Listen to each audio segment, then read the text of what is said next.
بسم الله الرحمن الرحیم. پیام دارم برای ملت شریف ایران. ای ملت شریف ایران بیدار شوید. ای اولاد حضرت سلمان فارسی بیدار شوید. ای اولاد راویان حدیث های محمد مصطفی صلی الله علیه وسلم بیدار شوید. ای اولاد بزرگان ایران زمین بیدار شوید. ای اولاد عارفان، شاعران، حکیمان ایران زمین بیدار شوید. تا به کی خواب هستید؟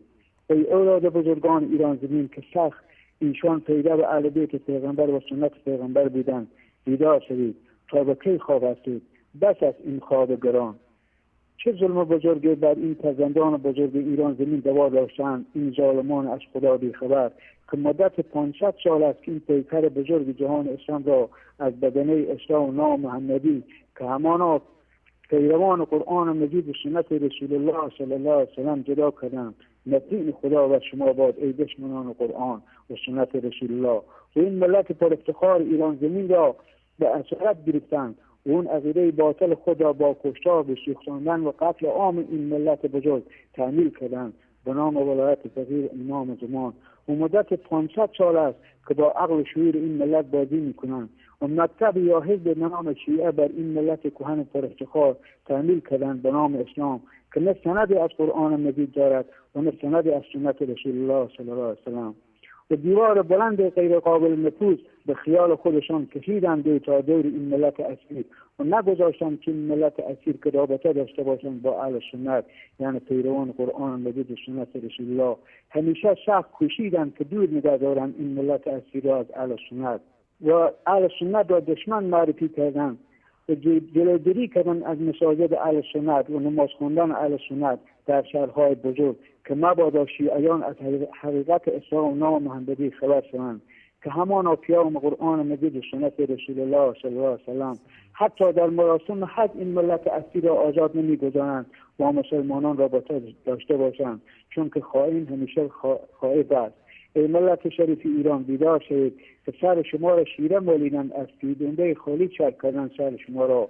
بیاید با شامپوی 100% استاندارد که هم سر شما را پاک میکند هم مغز شما را استفاده کنید که تمام باورهای دروغ و پوچ و توخالی، شرک و خرافات، بدعت و امام پرستی و قبر پرستی و امام زمان را پاک میکند که اثر از آن دیگر نخواهید دید. و آن آیات قرآن مجید است که خود خداوند متعال می‌فرماید که ای بنده من را بخوانید و کسی را با من شهید نکنید. دعا کنید به جانب من که تا قبول کنم دعای شما را. خواست من را عبادت کنید و خواست از من کمک بخواهید که من از در گردنتان نزدیکتر هستم. ای ملت شریف ایران بیدار شوید. شما خودتان قضاوت کنید. این امام زمان که آخوندهای رافضی دروغگو و شما ملت شریف ایران معرفی کرده اند که در داخل چاه قائم است، آیا این توهین بزرگ نیست بر شما ملت ایران؟ آیا این بازی نیست بر عقل و شعور شما؟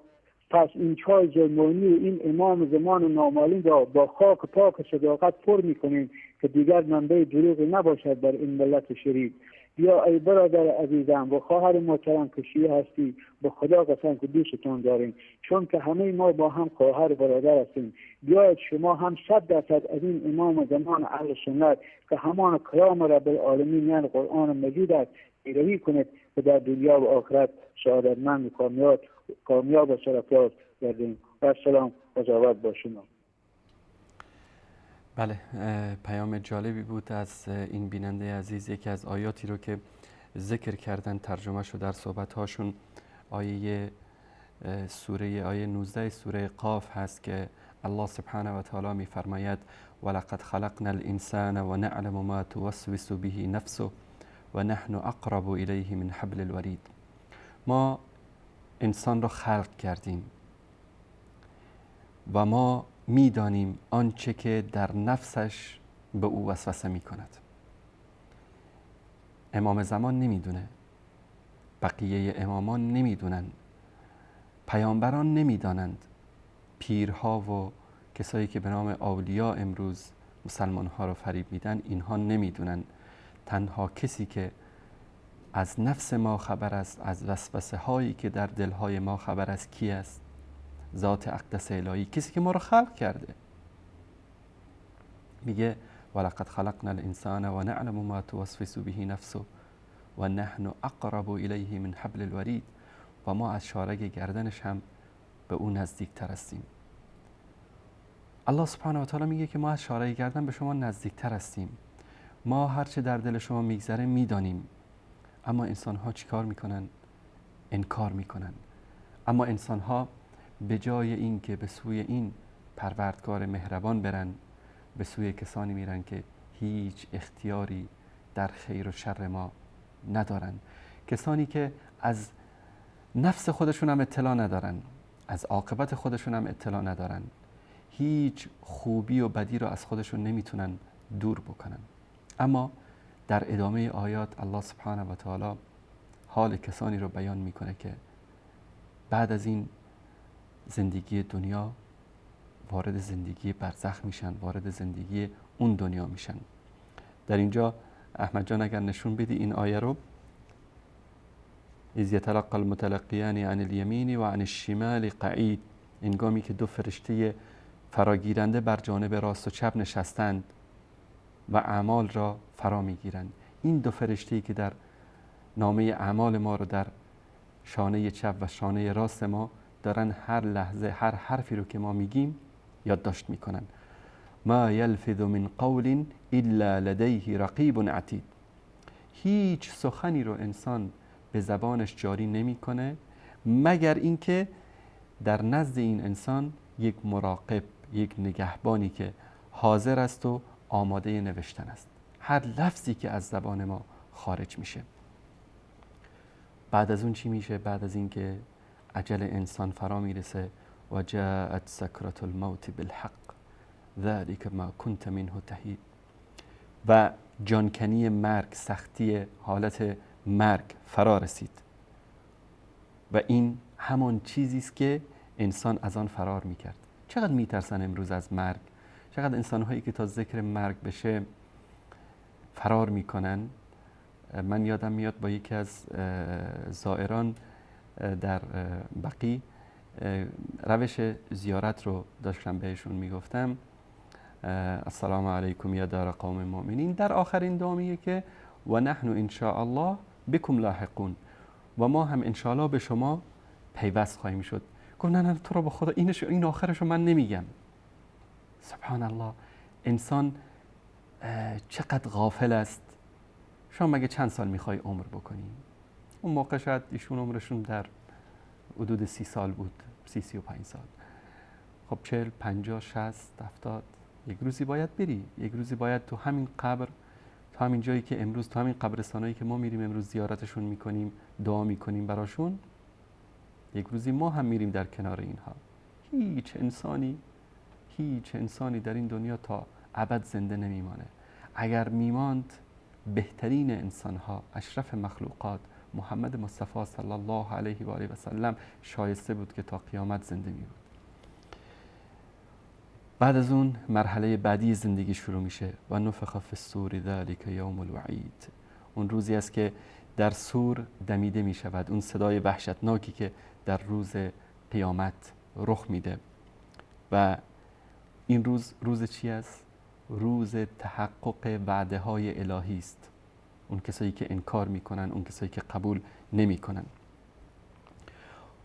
و جاءت كل نفس معها سائق و شهید، و هر کسی که به عرصه محشر آورده میشه در حالی که همراه او سوق دهنده و گواهی هست. کشان کشان انسان رو میبرن به میدان محشر و همون فرشته هایی که اعمال ما رو شاهد بودن در زندگی و نوشته بودن شهادت میدن که این انسان چیکار کرده. یا نفس انسان به انسان شهادت میده. همه اعضای بدن انسان. در آیه دیگه الله سبحانه و تعالی میگه که در اون روز دهنها رو میبندن، زبانها رو میبندن. دست میگه با من فلان کار کرده، پا میگه با من برای فلان گناه یا فلان اعمال به فلان جا رفته، چشم میگه با من به فلان چیز ناروا نگاه کرده. همه بدن، همه جسم انسان گواهی میده. اون موقع است که انسان ناراحت میشه، به بدن خودش میگه. در قرآن کریم ذکر میکنن، داستان جالبی است، میگه که خب شما چرا گواهی دادی؟ چرا بر علیه الان منو میندازن به جهنم؟ میگه چیکار بکنیم؟ الله سبحانه و تعالی زبان ما رو گویا کرد، به ما زبان بخشید که ما این مسائل رو بیان بکنیم. همون اللهی که همه چیز رو گویا میکنه در اون روز. بعد از اون موقع پشیمانی میاد. لقد كنت في غفلة من هذا فكشفنا عنك غطاءك فبصرك اليوم حديد. در غفلت بودی؟ فکر میکردی که زندگی آخرتی وجود نداره؟ قبری وجود نداره؟ بهشت و دوزخی وجود نداره؟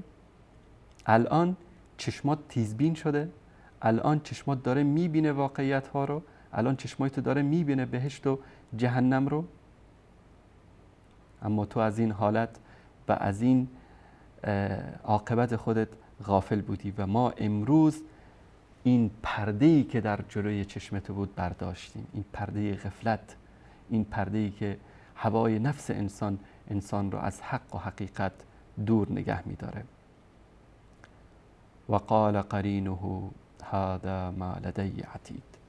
و اون همراهش، اون کسی که شهادت میده به این انسان و فرشته‌ای که همراه او بوده، چی میگه؟ این اعمال اوست، آنچه که نزد من آماده و حاضر است. مو به مو. در آیه بالا چی گفته بود؟ انسان و ما یلفظ من قول الا لدیه رقیب عتید. یک لفظ، حالا کسی که یک گناهی انجام میده که خدا بهش رحم بکنه، یک لفظی که انسان میگه اونجا نوشته میشه و فرشته هم این طرف رو میارند در دادگاه الهی حاضر میکنن و فرشته دیگه میگه این نامه اعمالش، نامه اعمالی که از الف تا یا همه چیز در اون نوشته شده است. کمونیستا و بیدینا موقعی که تقریبا مثلا در دهه 60 دهه 50 چی میگفتن؟ خب چطور امکان داره که یک انسانی که مثلا 80 سال زندگی کرده لحظه به لحظه زندگی رو بنویسن؟ خب این یک یعنی چند کامیون کاغذ لازم است که همه اینا رو بردارن پیش خداوند. مسخره میکردن. اما امروز میبینیم که ما در یک فلش مموری کوچیک، الان فکر کنم از مرز 260 و 300 گیگا هم گذشته، شما میتونید در یک فلش مثلا 10 گیگابایت شما هزاران کتاب رو جمع بکنید. در یک سی دی درست کردن، شاید در ایران هم دیده باشید، تفسیر نور. در یک سی دی بیش از 450 تفسیر شیعه و سنی رو جمع کردن، در یک دیویدی انداختن. یک زمانی مسخره میکردن چطور امکان داره که این فرشته این همه چیزا رو بنویسن و در پیشگاه الله سبحانه و تعالی حاضر بکنن. بعد از اون القیا فی جهنم کل کفار عنید. این بعد از این که محاسبه شد، بعد از این که حساب و کتاب شد، الله سبحانه و تعالی به این فرشته فرمان میده که این انسان سرکش ناسپاس رو بندازید در جهنم. سوره قاف سوره خیلی جالبی هست. من نصیحت میکنم همه بینندگان رو که حتما این سوره رو بخونید. روایتی هم هست، حالا دقیق یادم نیست از کدام یک از صحابه روایت شده که این سوره رو همیشه میخوندن، چون این سوره این واقعیت هایی رو که در اون دنیا در انتظار انسان هست بیان میکنه و انسان رو بیدار میکنه. این سوره واقعیت هایی که در زندگی انسان وجود داره، در جهنم وجود داره. در آخر سوره وصف بهشت هست، انسان های نیکوکاری که اعمال شایسته انجام میدن، وصف اونها هست. تشکر میکنم از این بیننده عزیزی که واقعا پیام جالبی رو تقدیم کردن به ملت ایران، به ملتی که در اثنایی که ایشون این پیام رو به ملت ایران میگفتن یاد این روایت افتادم که رسول الله صلی الله علیه و آله و سلم خطاب به سلمان فارسی و به فارسی زبانان میفرمایند که لو کان الدین عند الثریا لذهب به رجل من فارس. اگر علم یا دین در ثریا، در اون کوکب دور هم باشه، مردانی از فارس، از سرزمین فارس که ایران، تاجیکستان، افغانستان این مناطق رو در بر میگیره، مردانی از این سرزمین برای جستجوی دین، برای جستجوی علم و برای جستجوی حقیقت به این سرزمین خواهند رفت. این روایت در صحیح مسلم است، روایتی که در بخاری است. جالب است که رسول الله صلی الله علیه و سلم فرمودند که